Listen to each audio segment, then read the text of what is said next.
All right. Hello, everyone. It is fucking late. Hope you guys are doing great.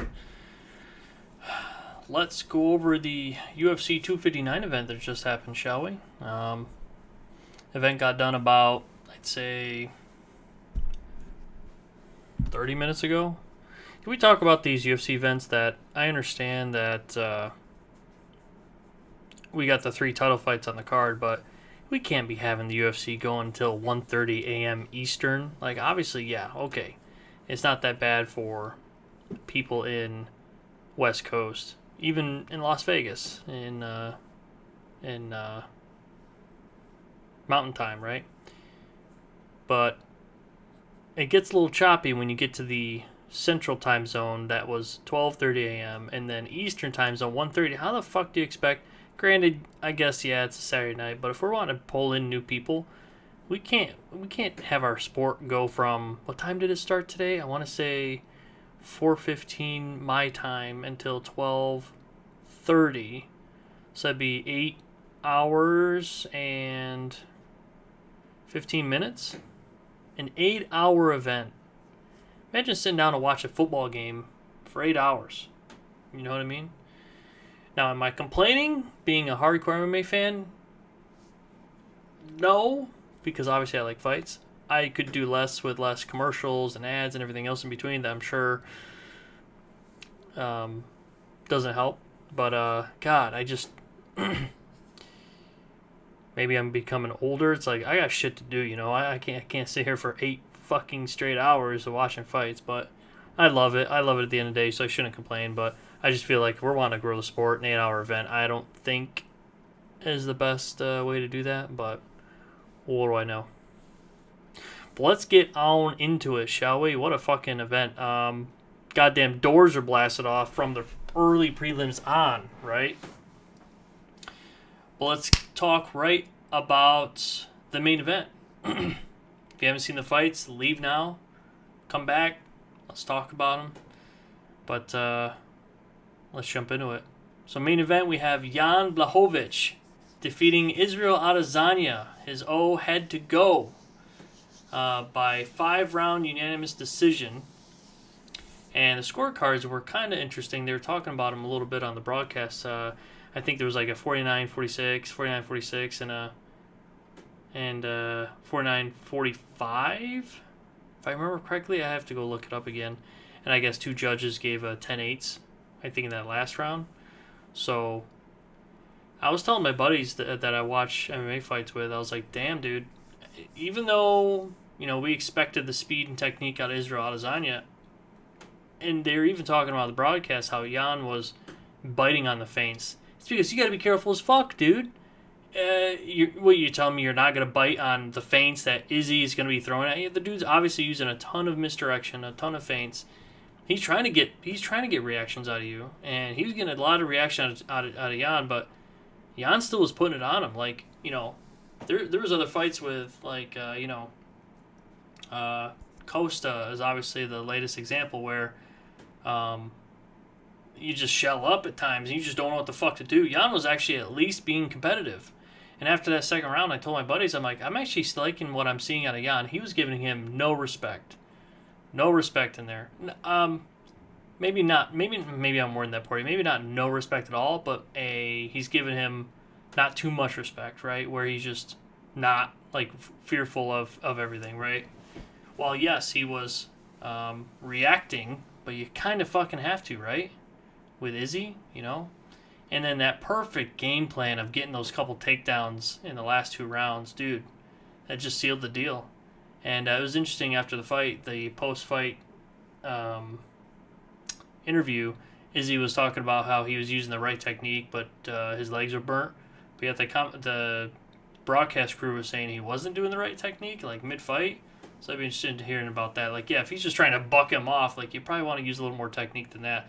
Even I'm obviously not at the level they are, but yeah, it just doesn't seem right. But Jan's a beast, dude. I hope people that bet on Yan to win that hope they won big money, because I think Yan was the underdog. So it's interesting. They talked to Izzy, and Izzy said, you know, this won't light heavyweight. He will do it again. I wonder if he'll try to do it properly. put on some weight this time around. Maybe he noticed there definitely was that weight discrepancy. So for Izzy, you know, probably go back to middleweight, defend it a couple more times, clear it out a little more, and then make some weight, move back up to light heavyweight. As for Yan, fuck, man, world's his oyster, right? Sounds like in the post-fight interview he's granting Glover his shot, because Glover actually weighed in today too. You know, he weighed in for the title for the fight, just in case somebody fell through, and nobody fell through. So hopefully he got his pay and went home. But sounds like Glover's next. Fuck, man. How old is Glover? Let me look. He's 40 something. Glover Teixeira. He 41. I thought he was a little older. 41 years old. This has to be his last title shot, right? So his first title shot was Jon Jones. Second one's going to be Jan Błachowicz. I'm not saying Jan is better than Jon Jones, but the dude's fucking tough as fuck as well, right? Damn, dude, you're getting thrown to the wolves each time you go for that title. So, what a G, though. What a class act by Jan, the way he was after the fight, saying, like, you know, I actually expected him to be a little quicker, but he definitely struck really well. He's a good person, talking about Izzy. And then said, yep, you know, I definitely want to grant Glover the next shot, but he's like, just give me a little time, be with my family, you know, get healed up, and, you know, we'll make the fight. And I was like, what a fucking class act, you know? What a guy. No shit talking, things like that. Just fucking respect all from both sides. It was great. Great main event, you know. Yeah, I liked it. I honestly thought Izzy was going to take it. I thought Jan would get some good shots in, but I thought Izzy would be... I thought he would adapt to how Jan... I thought he would just kind of give Jan a little time to kind of read Jan and see how he could pick him apart a little more. But, man, he just... Yeah, maybe it was kind of like Izzy was saying, bad day in the office. I don't want to say he didn't look like himself, because he did, right? But his counter-striking and his, at times, being able to make you question, like, make you throw your game plan out the window because he's throwing so much at you, like, you don't know what the fuck's going on. Just, it's weird. It's like Jan was reacting to it, but he wasn't reacting to it because he wasn't allowing Izzy to really implement his full game plan because he just didn't give a fuck, right? He was still clipping him, right? So, great fight in the main event. Pretty awesome. And of course, incoming Jon Jones tweet. Did you guys see it? I think Johnny Boy tweeted out and said, he said, if you tweeted me and shit talked me about Izzy beating me, go slap yourself or something like that. And I was waiting for the UFC to post that tweet, but they didn't. Probably because they had the word shit in it. Whatever. So that was the main event. Co-main event, another title fight. We had the women's featherweight title on the line between Amanda Nunes and Megan Anderson. And Amanda Nunes comes out victorious over Megan Anderson in round 1, 2 minutes, 3 seconds, via submission inverted triangle armbar. I love the way DC kind of wrapped up this fight for us. Amanda showed up, Amanda got a win, Amanda got a pay, Amanda's going home, right? I'm kind of paraphrasing, but dude, putting Dana on the mic and saying, DC telling Dana, he's like, she's just showing up and just taking your money, you know? And Dana goes, I'm going to keep paying her. I've heard Dana has a soft spot for Amanda, which I can see why. She seems to be a really nice person, you know? Jesus Christ. I don't want her to retire because I like seeing greatness. I like seeing the best ever. I like Khabib. You know, it's like I do want these people to retire because I want them to retire at the peak. I want them to enjoy their lives. I don't want them to pull a BJ Penn or, you know, what other people you want to list out there that retire and then come back and they start getting beat up and then they retire again. You know, you don't want them to go completely out in their shield, right? But the thing is nobody's ever going to become fucking champion at featherweight or bantamweight until while Amanda's around, right? Joe Rogan is right. Who the fuck else is there to compete? I know, what's her face there tweeted out like, "Oh, I want to fight Amanda." It's like, I don't think you'd be a really good matchup because you fought Valentina a while ago, and Valentina kind of pieced you up and submitted you. And if Valentina can't beat Amanda, even though granted those fights are close, and granted MMA math doesn't always work, I don't know. But it was Amanda's night. She came in, literally took care of business, called it a day. Unfortunate for Megan. Megan just literally got clubbed, twice?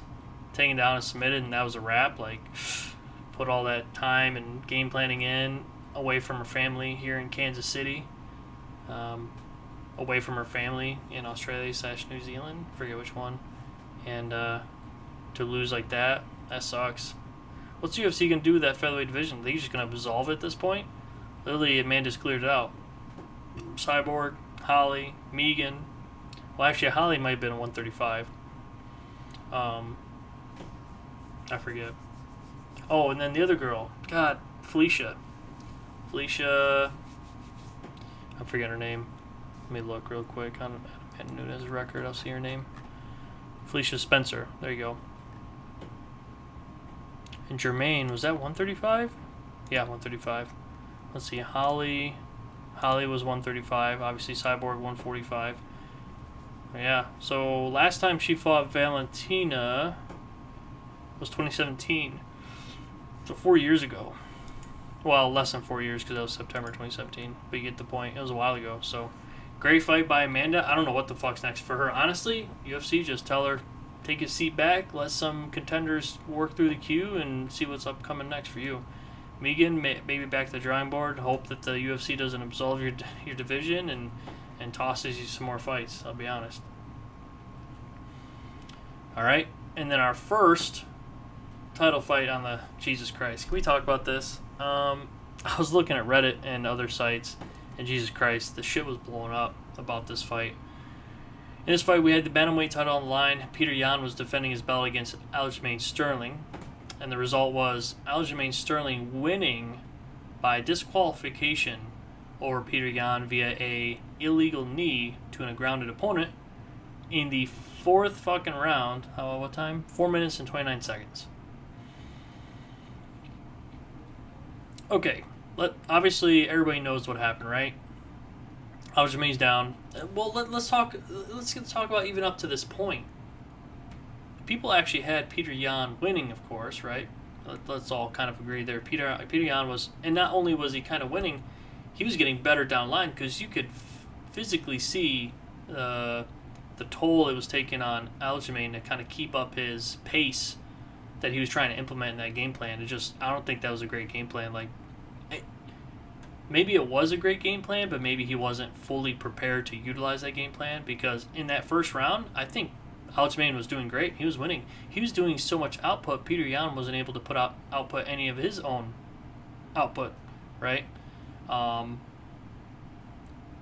Petr Yan was able to weather that storm, and then you could start seeing that tinge in the second round of Aljamain kind of slowing down a little bit.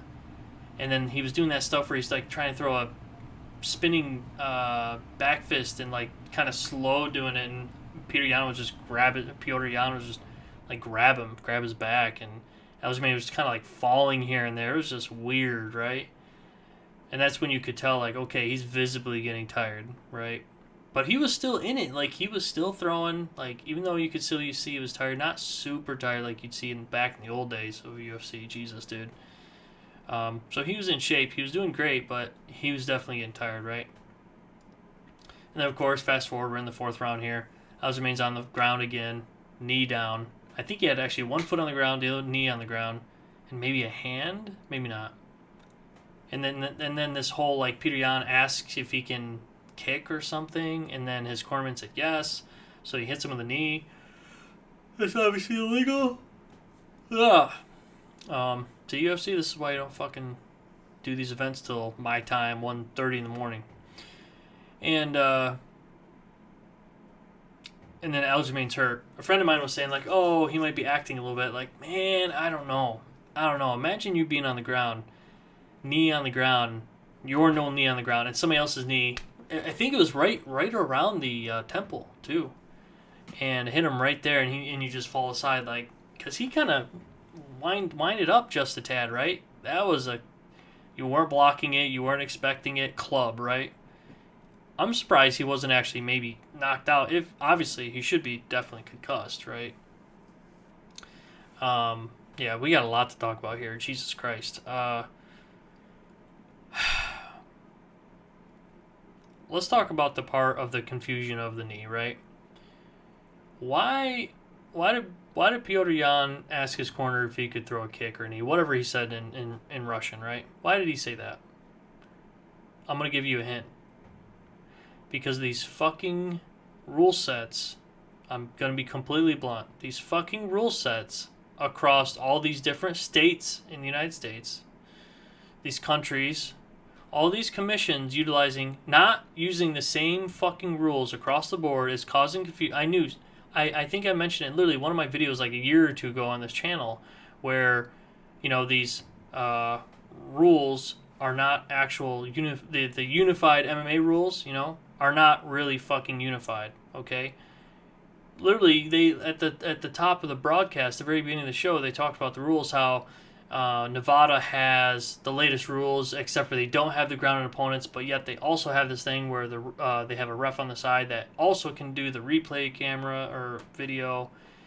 It's like, oh, but if you go one state over, it's completely different. Like, you can knee if somebody has anything down other than maybe a hand or whatever.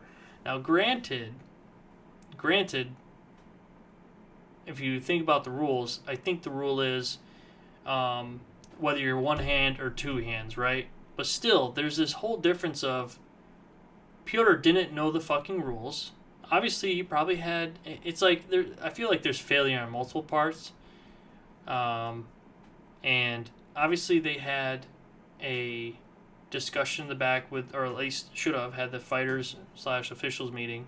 They talk about the rules, go over all that, what Nevada's rules are. I don't know if they actually tell them, hey, if the fighter has his hand down or knee down in Nevada, that's illegal, right? If you go to knee or kick, right? I don't know if they specifically discuss that. But even if they did, heat of the fucking moment, Petr Yan knew to ask because he didn't know. He did not know the rules.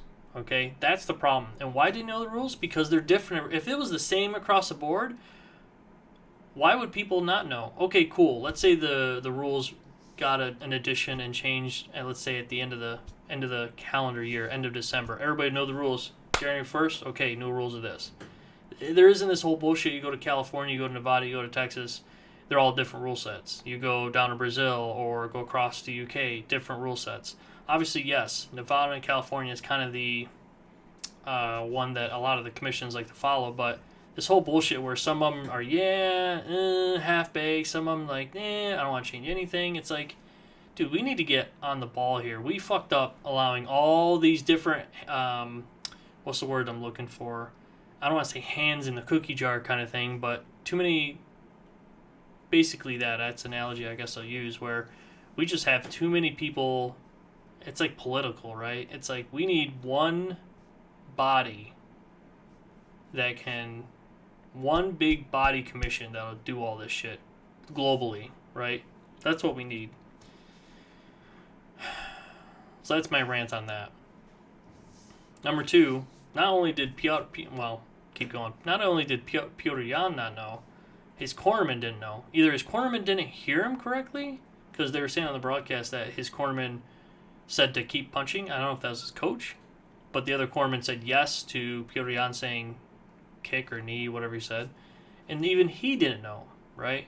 He's not even the one in, granted, obviously, yes, he's not in a stressful situation, but he's, focused on giving him the best feedback and being in his corner, things like that. Heat of the moment, Petr's like, kick, blah, blah, blah. He's like, yeah. And then he does it, and it's like, because you could see his reaction, like, oh, fuck, like, I fucked up after he hit it, and the ref called it. Like, it was like, whoa, time out, So, in my opinion, the main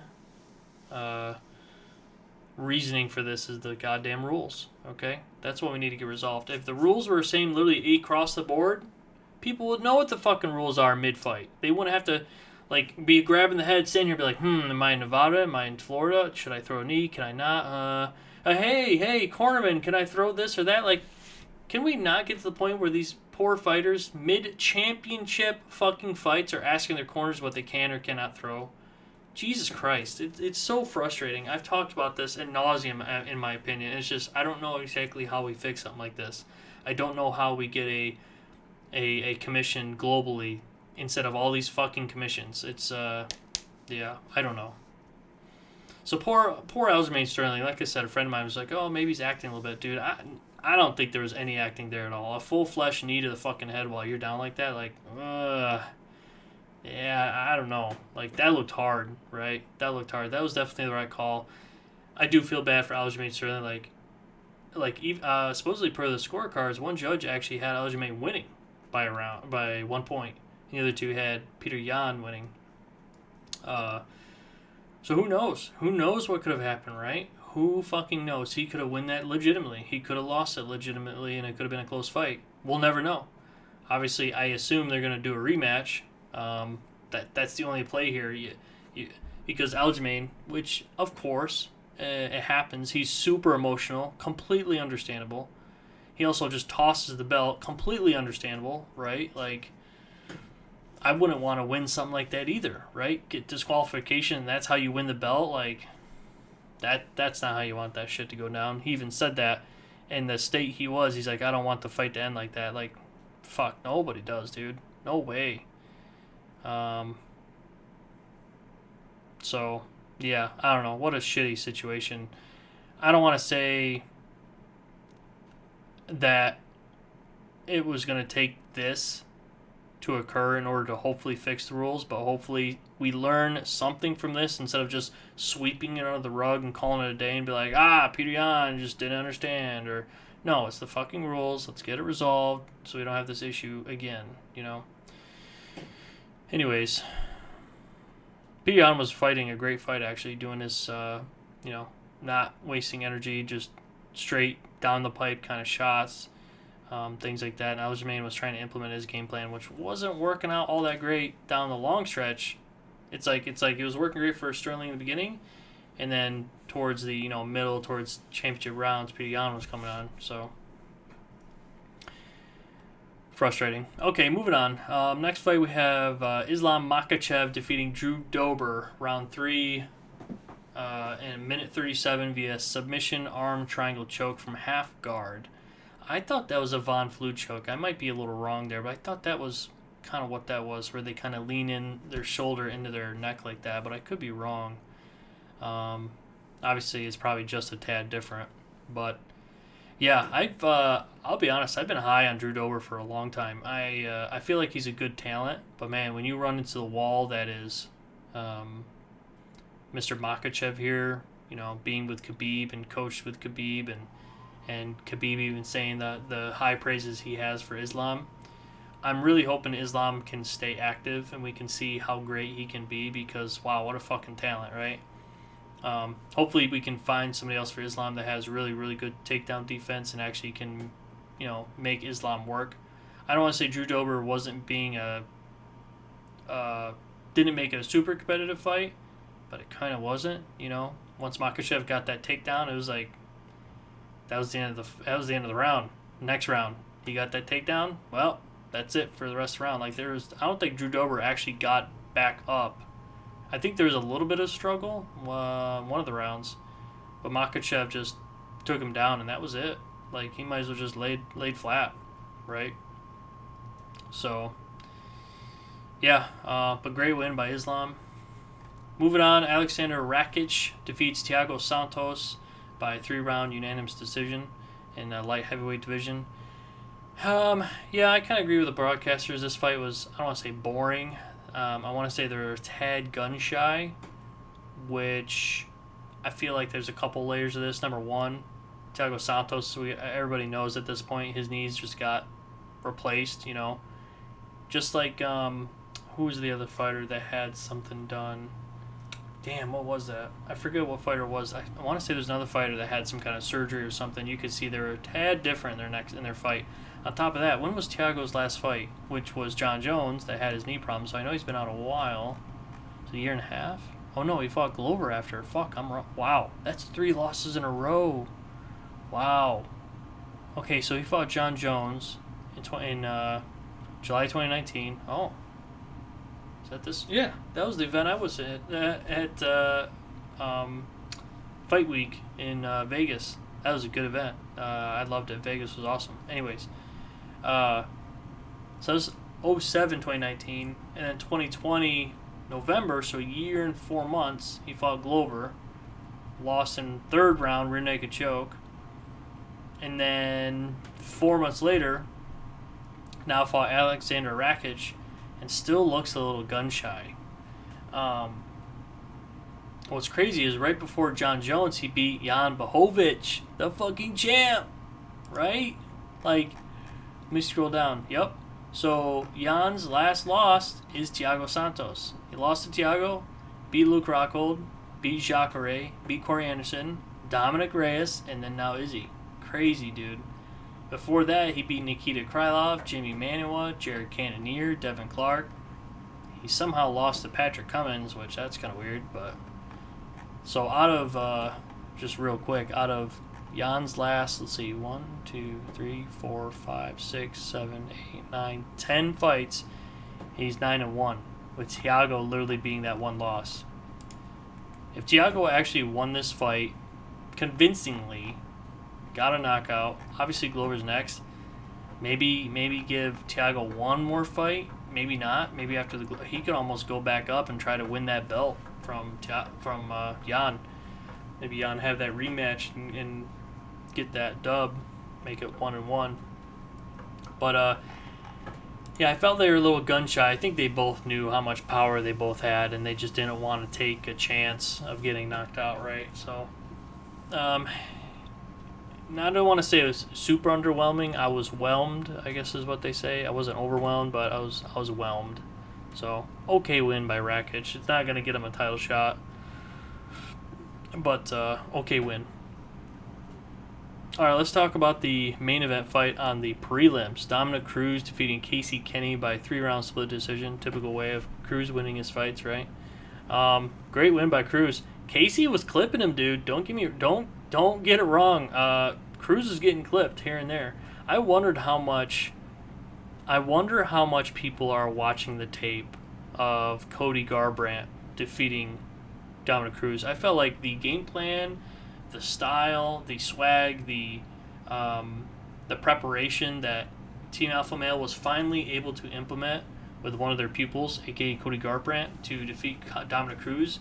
Literally, one of the best contender wins, I feel like, in a championship fight. How he was able to fucking dismantle Dominic Cruz. It was insane.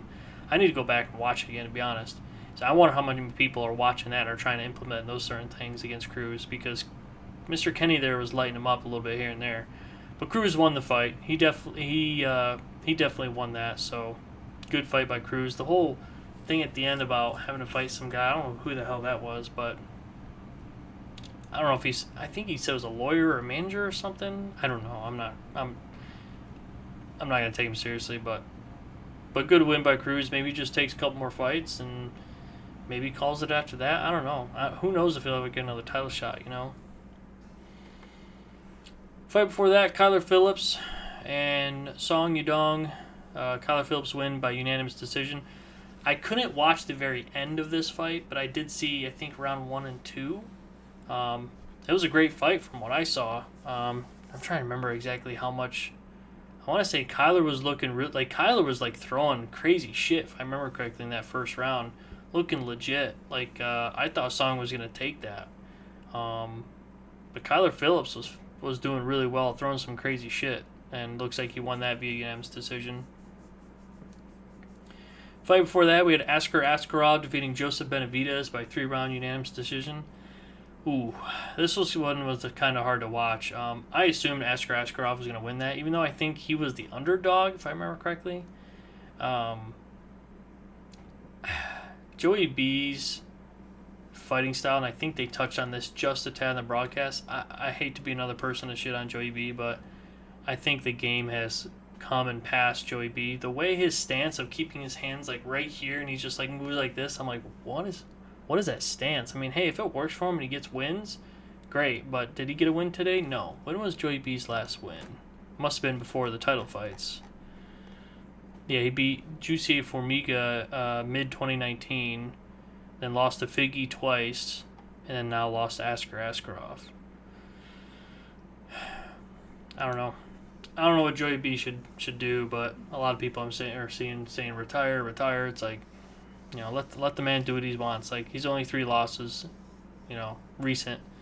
But good win for Askar Askarov. I didn't know he was hard of hearing. That was kind of interesting. I used to, the college I went to was a college that had a big, what would you call it, a body of students that were deaf. And it was interesting to be in the classrooms, and every freaking classroom I had an interpreter up front doing American Sign Language for the hard of hearing and deaf students. And so it's interesting. And then on our wrestling team, there was, you might have heard him before, Matt, oh Jesus, how am I forgetting his name? Matt Hamill? Shit, I gotta look it up. Hold on. Yeah, Matt Hamill. The gentleman that defeated John Jones, right? He actually wrestled at my college, and I heard a random story where he was actually running the track one day, and one of the coaches blew the whistle for everybody to stop running. Matt Hamill kept running because he didn't hear the whistle. But that's interesting to have another fighter that's kind of hard of hearing fighting. So that's interesting to hear. But good win by Askar. Moving on. Fight before that, we have Kai Kara France defeating Rogerio Bontorin by round 1, 455 KO TKO punches. What a fucking fight this was.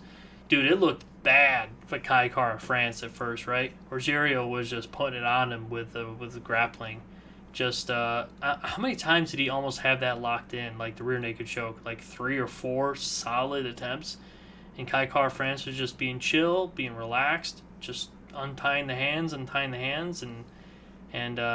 dude, the moment he got up, he was like, you know what? I can stop this guy from submitting me. I'm just gonna let it all hang out. And I think it was 4:55 of round 1.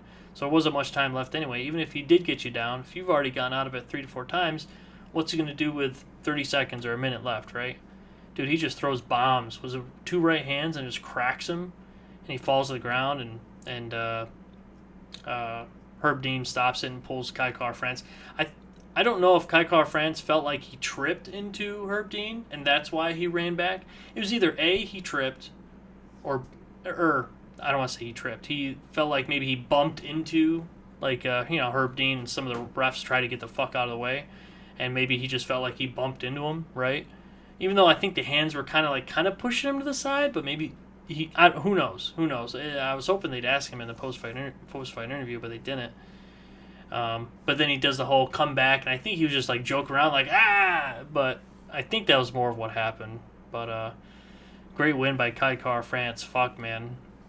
People talked about him, with him being outside of the UFC, of being a great prospect and things like that, and I agree. I was watching him, I want to say, in Ryzen. I was seeing him fight there, and he was really fun to watch, so glad he's in the UFC. Fight before that, Tim Elliott, yet again, win another decision. Unanimous decision over Jordan Espinoza. Damn, dude, that was rough to watch. You want to talk about dirty fighting? Not like dirty as in illegal, but dirty as in he's roughing him fucking up, like doing the whole grinding his I think it was the bone right here. Like, I can't do it, but like this, like grinding here, and then rubbing his own. Like, I've never seen that. But like I think I've seen the grinding before. I don't think I've seen the grinding. I've seen people put their forearms on people's faces or their necks and faces and hold them down. But I don't know if I've seen it go back and forth like this. Like, Jesus. And then he puts his head on his head and kind of goes back and forth. Like, I don't think that's a rule either. Especially if you're bleeding. Like, just put your face in their face and just rub it in. Like, what the fuck, dude? That's another level of fucking crazy. Like, and then he was talking shit to him. Was it the end of the first round or second round about the woman abuse thing? Like, the fuck? Damn. Fucking crazy win. Crazy good win for Tim Elliott. Typical win for Tim Elliott, but hopefully he kind of moves up in the rankings and gets what he wants. But goddamn.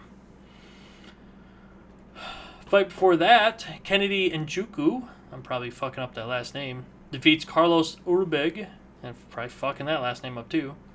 Elberg. Round 2, 3 minutes 19 seconds via KO TKO via hooks.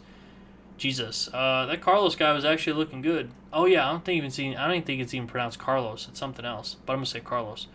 He's also with the City Kickboxing with Israel. Hey, Kai France, excuse me. Yeah, and Izzy was talking about how he's to be next light heavyweight champion. Dude's got a little bit of work to do. Looking at his record, this fight was only his 4th fight. Dude needs experience, right? It's gonna take a bit. Let's not call him, a contender for light heavyweight belt already, right? Throw that dude in with Yan, he'd probably get eaten alive, right? Dude, Kennedy was able to weather that storm. The whole high guard thing is great, but when people go to the body, obviously that sucks.